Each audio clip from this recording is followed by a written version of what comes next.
The last time we saw the Straw Hat Pirates, unironically, was in March of this year. It has been 5 months since we've seen the main cast of characters, and not gonna lie to you, it does feel good seeing our lads and ladies. It does feel good, especially knowing that the events that happen real soon on Egghead Island are gonna probably trump what happened with Shanks and Kid, with Law and Blackbeard, and with Garp and Kuzan and company. Yes, it's gonna be what happens on Egghead Island. It's gonna really like stun and like, oh my god, the world. We have a review today, so let's not focus too much on the frills and focus way more on the analysis and the serious content. If you haven't seen my live reaction to the chapter, you know where to go, on my Cole Requiem channel for that full live stream reaction. Number 2, if you don't know, now you know.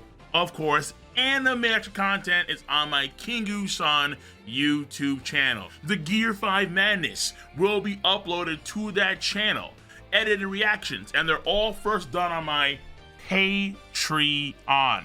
Tomorrow, Saturday, yeah, it's gonna be a fun time. And finally, for other reaction videos, topic focus videos, that kind of stuff, on my K.O.L channel. We are doing a lot, and we are not in our final forms just yet. Now, as per usual for this chapter review, we're gonna break it down step by step and piece by piece, with first of all the pace and structure, second the character elements, and number 3 the story progression components for this chapter. However, we are going to add something new to the review lineup, like I said in my last review, which is going to be covering some of the translation differences between the official last chapter translation and the scanned version of that chapter, and focusing on some translation differences that I thought were noteworthy. If you do enjoy this part of the video review, let me know in the comment section down below. And now let's get right into that section, the translation differences of the previous chapter.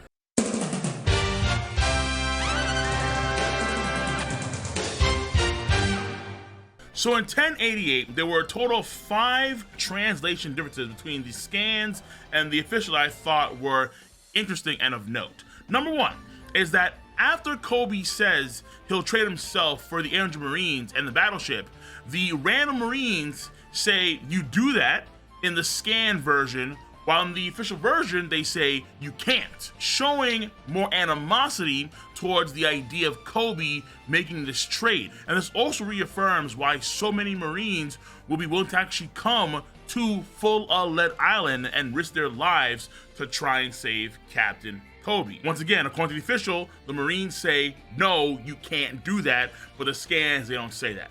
That's number 1.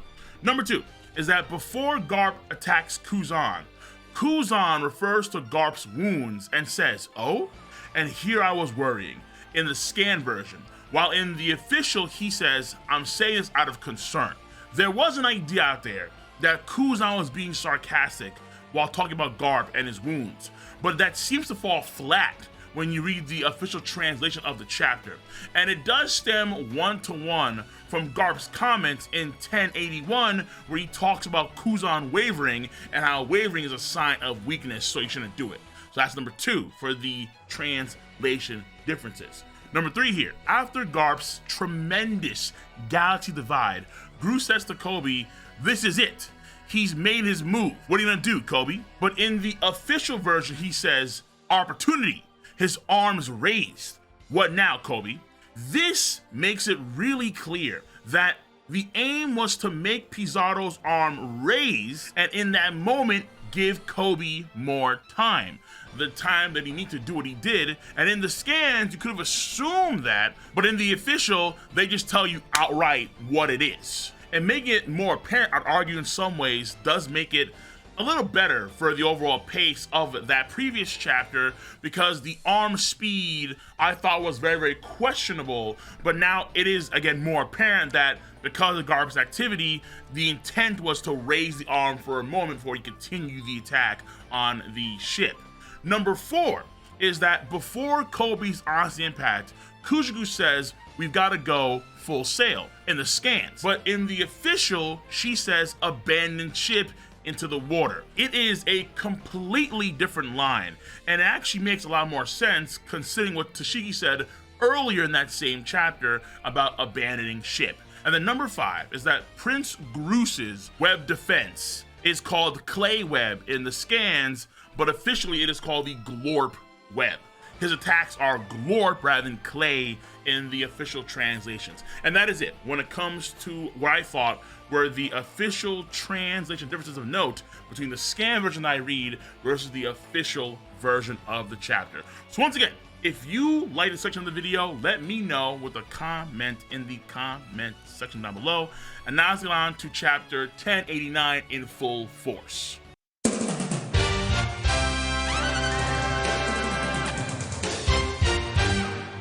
So let's get into the pace and chapter structure of 1089.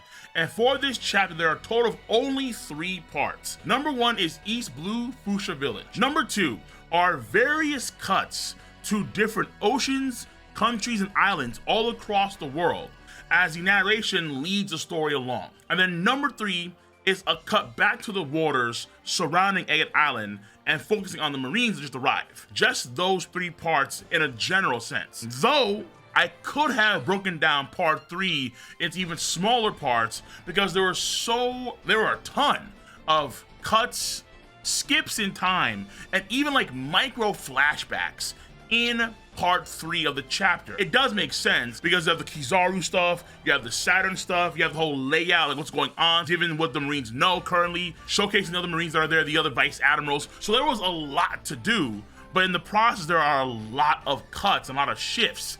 And the only real, I thought, part that was distinctly noticeable was at the very end of the chapter, where we do cut to the Strat Pirates, but even still, that is in conjunction with everything else prior.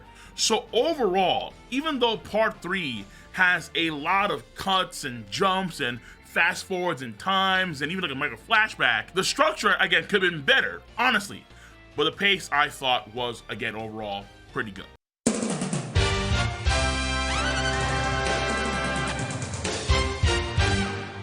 Now we have the character components for this chapter, and it is quite light. And we're going to start off in a very strange note here. Laboon. This honestly could be nothing. Laboon, as far as I can tell, does not have the Strat flag on its head where it used to be. That warped version that Luffy made with paint, it probably is an error because we do see that warped flag on his skull in the 813 cover story. So just in case that matters, it's there, but again, probably not. So the real number 1 for character is actually going to be 2 characters, Kizaru, Borsalino, and Sentomaru. Even though the tension is pretty high between the Marine forces and what's going on Agate Island, these 2 can chat, have a conversation during a meal as if it were not really a big deal. Kind of really showing you the strong bonds and connections between Kizaru and Sentomaru. We even see a flashback of Kizaru, Sentomaru, and Vegapunk when they were younger, admiring Kizaru's ability. And Kizaru in that little flashback is wearing the same hat that he wore in the One Piece Film Z promotional cover art in chapter 691. Sentomaru's also in that cover story too, but he's wearing a regular Marine uniform, and now what he's known wearing that weird sumo Yokozuna getup. And lastly, even though there are some bonds between Kizaru and Dr. Vegapunk, the fact of the matter is that orders are orders. He's gotta go. According to him, he is simply put a cog in the machine. He is a puppet for the puppeteer. He is a Japanese salaryman working in a Japanese black company. It's not good. No good. Number 2 is gonna be Saturn. Saturn is A-okay. He's A-okay, pulling in a Kainu and killing all the civilians that escaped Egghead. The civilians may know something about the Void Century, and following through the Kainu during the Ohara flashback, he's willing to blow up and kill all those civilians. Bonnie gets a pass. And we'll address that in the story section of the video.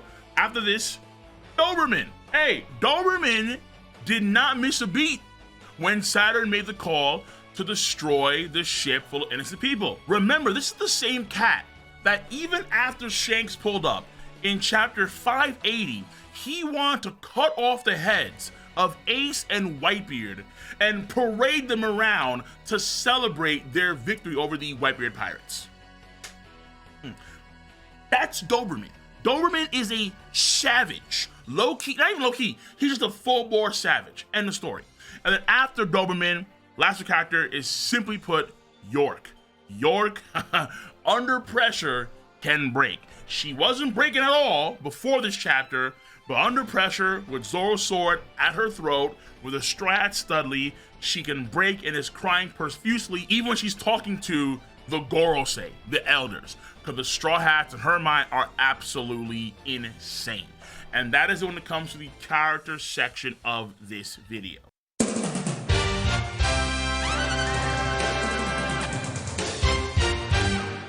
And now we get into the story progression components for this chapter of One Piece. And we're gonna start off small because after here, we're just gonna literally scale to the entire world of One Piece, but Makino's child is part of the story progression for this chapter.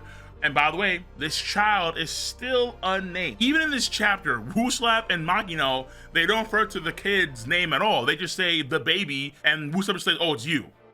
Okay, so Makino's kid is apparently comfortable with Luffy's picture. They've been seeing Luffy's picture for quite a bit of time. And if you've noticed, we're not seeing Luffy in the Gear 5. His wanted poster is Gear 5 Nika Luffy, but in the newspaper, it's regular Straw Hat Luffy. Because remember, they're trying to keep the Gear 5 stuff hush hush. Morgan's is spreading it around to where it's the regular image. We do see later on the chapter, the Gorosei Saturn say this is a good article. Probably the reason why is because probably they're not showing the picture of the Nika.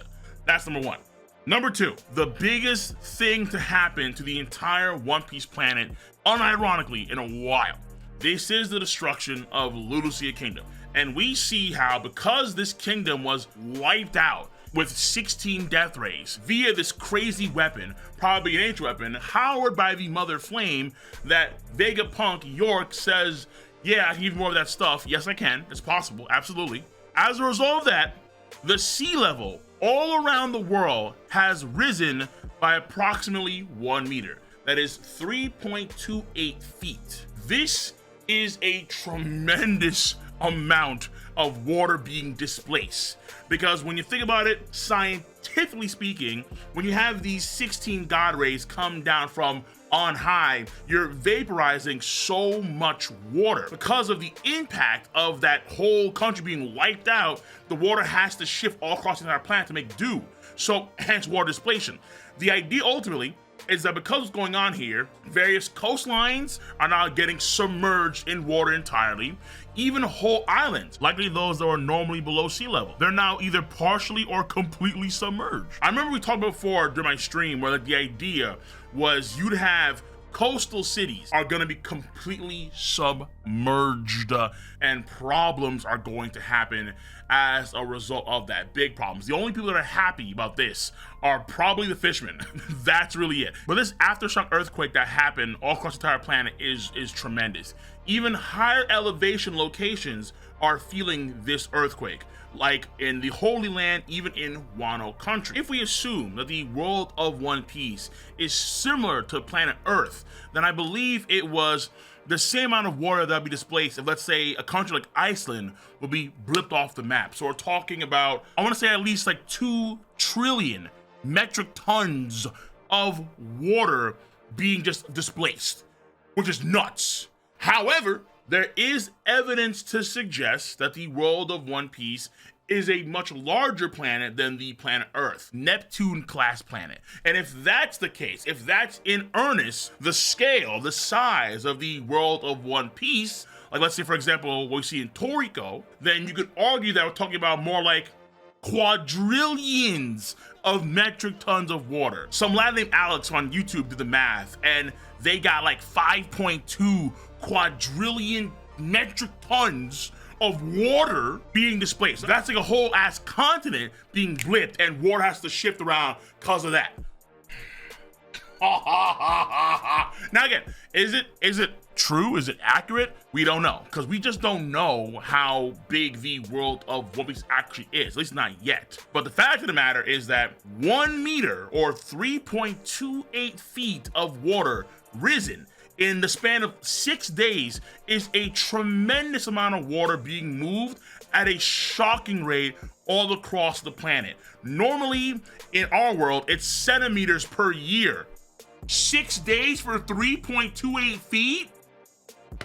Crazy. And now we shift back over to Agate Island, where the Marines are encircling the entire area. Of course, they're waiting for any news what to do. According to the narration, there are over 100 ships of various size, including 20 great warships. And surprisingly, only 30,000 Marines, which is over the number of the Beast Pirate members, which we find out in chapter 955, have 20,000 for the whole Beast Pirate army. I thought there'd be more Marines coming compared to a Buster Call or we saw at Marine Ford. However, because the ships are of various size, then some of these ships just can't fit as many men. Some ships, let's say, have 1,000 men. Other ships have only, let's say, 100 men. But it's safe to assume that the great warships, what they normally call for a Buster Call, and that's 6, and this is 20. So we're still outclassing a Buster Call in space by leaps and bounds. When it comes to number of soldiers, not as many as Marine Ford, where Marine Ford had like 100,000 soldiers. We get to see a list of vice admirals, and the only ones we know of so far are just Doberman and Daw. That's really it. The other ones, like Grimace or Hulk Hogan in the top left corner of that page, or the dwarf guy in the top right corner of that page, or one of Suru's friends, the old lady. We have to wait and see, because there is a chance that people like Sanji and Zoro and Jinbei and Robin and Brook and Frankie are gonna fight these vice admirals. After that, we find out some backstory between Kizaru, Vegapunk, and Satomaru. Everyone knows by now that the Pacifista, their lasers are modeled after Kizaru, and this kind of shows us that yes, he was there with Vegapunk way back when. After this, in another warship somewhere located in that fleet, we see St. J. Garcia Saturn enjoying some lunch, a thick, hearty wurst. Apparently, he doesn't want anyone to know that he's there. Interesting. His existence would then force the Seraphim to stop what they're doing and follow his command. But I guess they're gonna wait for like the right time to unveil Saturn to one up the Straw Hats and the Vegapunks. That's my guess here. Though if it's gonna be lying in wait for, I guess, the entire time, then at some point he's gonna be forced out. And while Vice Admiral Doberman explains what's going on here, he explains how the Frontier Dome is at 100%. Therefore, it can be certain, guaranteed, that no one can exit or enter the Labo Stratum. This right here kind of irks me a little bit. The reason why is simple. We don't know what the percentage of the Frontier Dome even means. We have no idea. So for example, in 1068, we see Kaku try and bypass the Frontier Dome when the Frontier Dome is at 72%. And then he gets hit by a laser and is forced back down onto the ground. Okay, so laser beams we know come from the Frontier Dome no matter what. It doesn't matter if it's at 100 or it's at 72%. But what is the difference between the two? We don't know. We do not know. Like maybe, for example, there are more lasers. It's at full laser capacity at 100%, but there are some that are not active at 72%. Maybe there are gaps, some holes in the Frontier Dome at 72%, but they're fully closed at 100%. I can assume things, but I do not know. But of course, what does not need explaining is the fact that Saturn is an asshole, and Saturn is willing to wipe out all of the civilians on the ship that escaped the country because they may know some secrets about the Void Century, mimicking what happened to Ohara damn near 1-for-1 with Akainu. However, Bonnie gets a pass, which is very intriguing because Bonnie, we know, has ties to a special race of people. What's also important here is that Saturn says, and I quote, "We no longer have a use for her, and they can leave her be." Keep in mind that in chapter 595, Akainu mentions he was scared. He had a cold sweat run down his back because he found out that Bonnie had escaped the world government. That was before we even see her as a character in the story. And then during the time skip, because Akainu was there in front of her face, it's heavily implied that she was recaptured by the Marines, world government, and then escaped again in the future, which also explains how she knows how to worm her way into the Holy Land, because she was probably there for a period of time doing, we don't know. The case could be that she was a hostage by the world government so they could have leverage over Bartholomew Kuma, but at the same time, I do wonder who her mother is. These are things I have to wonder about Bonnie, because Bonnie, she has a lot of off-screen stuff involving the world government, and she's escaped like 2 times now.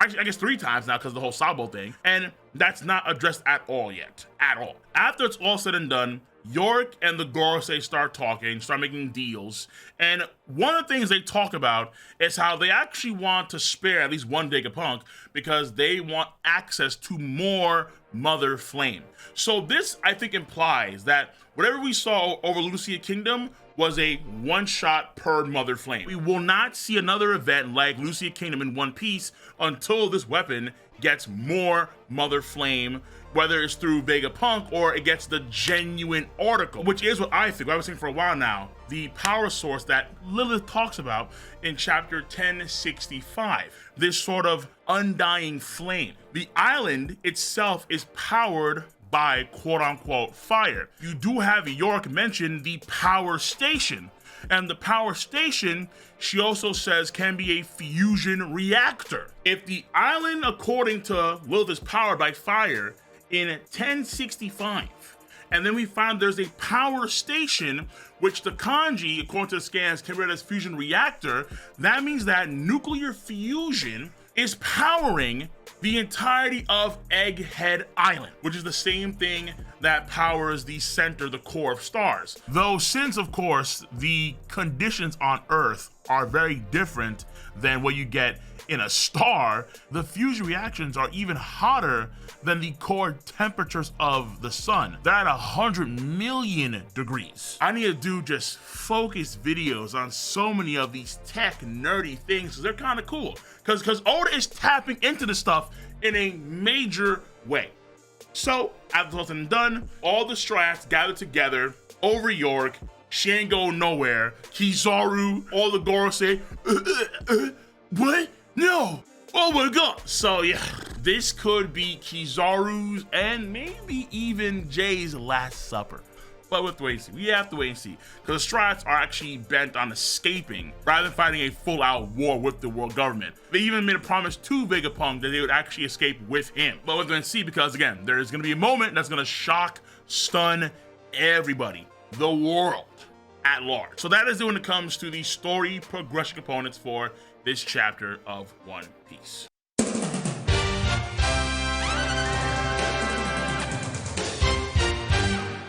Overall, this chapter, I thought, it is what it is. There's a lot of skipping, but I have a lot more faith that we're going to be going back to what happened in the past, revisit what happened with Luffy and the Seraphim, and then see what happened in full detail there, and then we'll cut back to real time with what's happening now with York and company. That's my guess here. Particularly when Usopp was petrified by S-Snake, Frankie partially too, and they got undone. What happens to Edison, Pythagoras? What happens to Shaka? Shaka alive? He got shot in the head by York. Are they alive? What about Lilith as well? Is she alive too? We have to wait and see. And then of course how York got found out. I'm assuming it was Robin, because Robin and Atlas and Chopper are on their way, I think, to the room where York was stationed, but it's not confirmed. So again, I have a lot more confidence or going back to let's see what happened with the Straw Hats. Let's see that compared to what happened with Garp after we had that time skip with Garp and Kuzan right up to their battle. We can infer a lot of things for sure, but man, there was no chance that we'll actually go back to what happened between 1081 and 1087. But when it comes to 1078, And this chapter, I'm pretty sure we're going to be seeing a lot of the flashback stuff in the very, very near future. The chapter is good. I would say like a 7.5 out of 10. So let me know where you stand. Of course, make sure to rate the video, subscribe to the channel, double tap subscribe, and click on that bell to join the notification squad. I'm gonna catch you cats on the flip side. Bye bye.